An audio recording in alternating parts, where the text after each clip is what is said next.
Boubacar Diallo dit Grenade a été présenté au parquet de Dixine à la suite d'un mandat d'arrêt décerné contre lui le 20 mai 2016 par un juge d'instruction pour tentative de meurtre, détention illégale d'armes et port illégal d'uniforme militaire. L'intéressé était l'objet d'une information judiciaire depuis mai 2016. Les pièces à conviction versées à la procédure, notamment les photos, ressortent que Boubacar Diallo dit Grenade détenait un arsenal d'armes de tout calibre et des munitions diverses.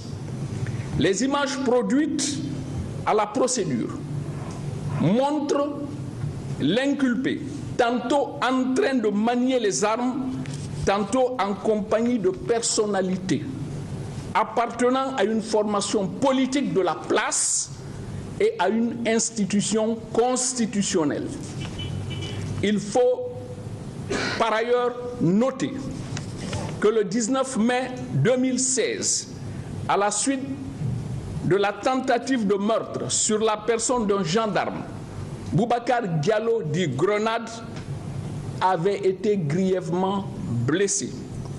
Après avoir reçu les premiers soins dans une clinique en Guinée, il est parvenu à quitter le pays par l'aide et par l'assistance de certaines personnes appartenant à sa formation politique.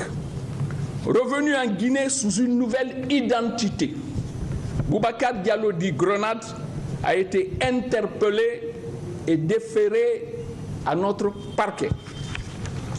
Il a été présenté au juge d'instruction en charge de la procédure qu'il a régulièrement placé sous mandat de dépôt le 2 mars 2018. Il ressort des renseignements reçus que Boubacar Diallo dit Grenade a reconnu qu'au cours des manifestations, certains individus ont disposé de projectiles et d'armes à feu comme les PMAK et ont à l'occasion été utilisés contre la foule, faisant des victimes aussi bien parmi les manifestants que dans les rangs des forces de l'ordre. Le dialogue est rompu et la situation s'embrase à nouveau. Recommencent alors de nouvelles manifestations des rues. En 2017, plusieurs dizaines sont lancées dans tout le pays. La plupart ne sont pas autorisées par les communes car ne remplissant pas les conditions prévues par la loi.